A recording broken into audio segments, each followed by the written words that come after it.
Now, when a maker such as myself is involved in making a prototype design, I'll use all and every means I can to achieve that. Now, it'll always come back basically though to first principles, where I started all them years ago, and that is the ability to use hand tools and to be able to sharpen them. So in this case, I'm taking off high points on a surface that is literally created with straight edges. I have a curve here that's created on the saw like that, and there are high points left on it there. So I'll use very sharp block plane, very sharp spoke shave, and the cabinet maker's delight, as I call it there, cabinet scrape. So that's just a blade with a burr on it there. And I'll have a little jockey made up like this here that I can put the pieces in and just fix them in position while I'm working on them.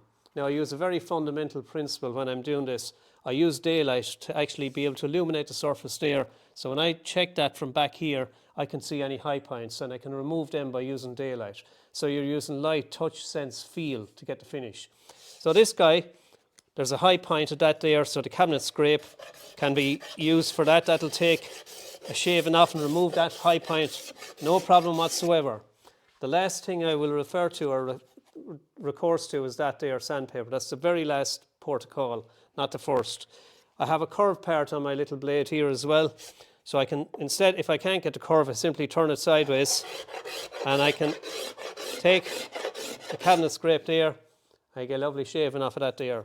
It'll remove any high points or any saw marks that are there, and I'll end up eventually with this guy here. So you might call that a French curve.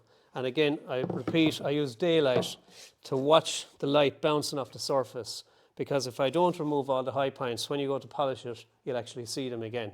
So that's a useful piece of information to some of you out there. Hope it is useful to you.